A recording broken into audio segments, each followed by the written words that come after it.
Russ Amber, I tell you what a weekend my boy comes through. Did you watch my outstanding 8 last week?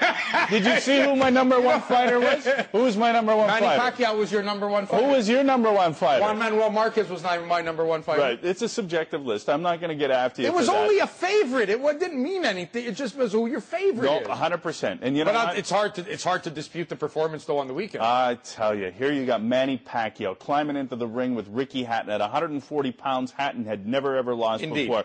I know that Ricky's done some wonderful things during the course of his boxing career, but he gets blown out in this fight. In the second round, Manny Pacquiao hits him with a left hook that shook him from his toes. Overhand left, yeah. Boom. Absolutely perfection. You know what? It has to be. First of all, I don't see another fight this year that's going to end up being knockout of the year the way this one was. Because, I mean, unless MArquez knocks out Floyd? I don't know if that's going to happen. I don't know if that's going to happen. I'm just saying. But that was a shot, like it stiffened him, and it was a little bit scary. It was a scary shot. The thing that I don't understand is, and you know, everybody that I've talked to, and I had this discussion with Robert McCracken, Carl Froch's trainer, when we met with him, and because when he was fighting, he trained in LA where Mayweather was, and he said, Russ, everybody that Mayweather worked with, he says even club fighters got better under Mayweather, and he says Mayweather's a good trainer. Is that according to McCracken, or is that according to Mayweather? No, according to McCracken.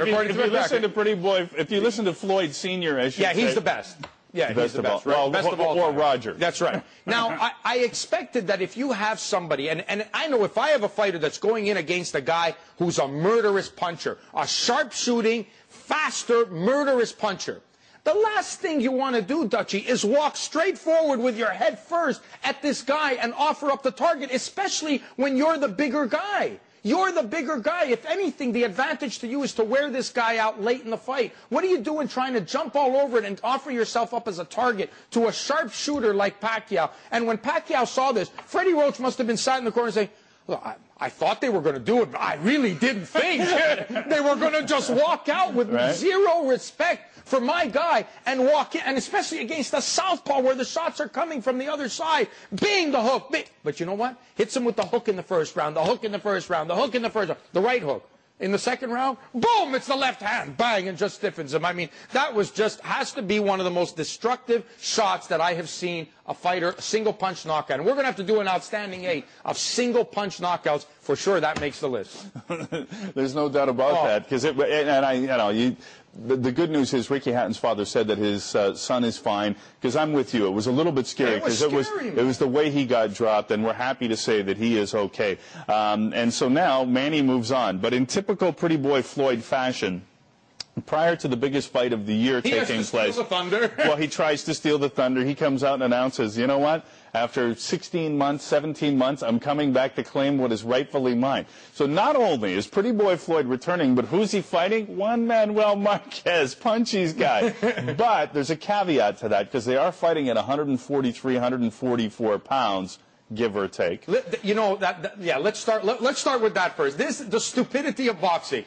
No one's committing on what this. They know it's going to be at a catch weight. Yeah, what's the fight going to be signed at? We want to know. Well, we don't know. No, I'm telling you, the fight's going to be signed at 143, give or take.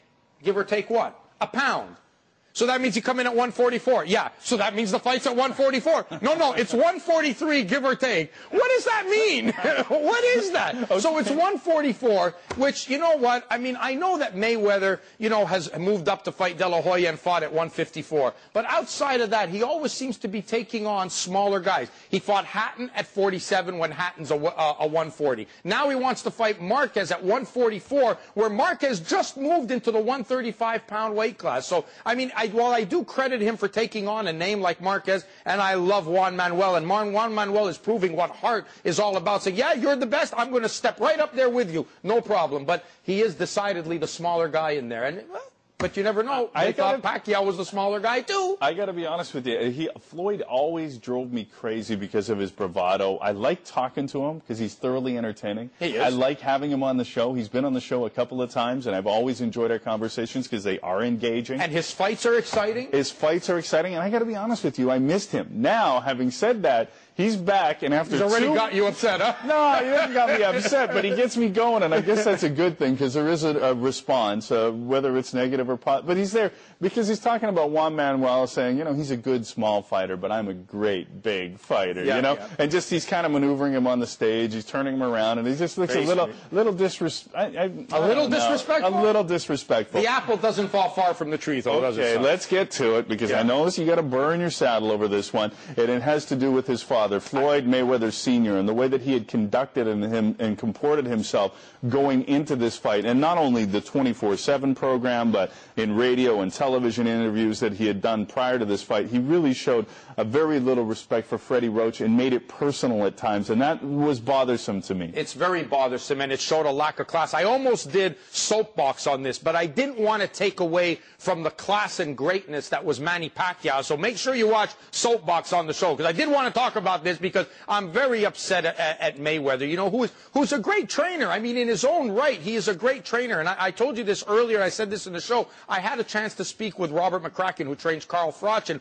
when he was fighting, he said he saw in the gym Mayweather the effect he would have on fighters, even, you know, club level fighters, how they would improve under his tutelage, and he's a good trainer. But for him to make the statements he's making as if he's trying to hype the show, you know, and Freddie is quite meek in his approach, you know, he's a very quiet, reserved man. It's not his style. Not his style. When he speaks, he only speaks about his guy. He doesn't try to pump his guy up by belittling the other guy. He talks about what his guy is going to do, how good his guy is, never says anything about it. Yet everything that came out from Mayweather's mouth was to try to belittle Roach. He called him cockroach. He called him Freddie the joke Roach. You know, he's calling him this to his face, and, you know, on interviews and stuff, trying to belittle him as a trainer, and you know, saying that they've studied him, they know what they got with, he's got the real fighter, you're going to see, we're going to get back. Well, we saw, brother. Because if that was his strategy to run into a bear den like that, because right. You deserve it, and that's partly karma, as far as I'm concerned. You know, now I think if you're man enough to say those things to Roach leading up to the fight, then be man enough to say that you apologize and that you were right and you shouldn't have said that after the result that you got.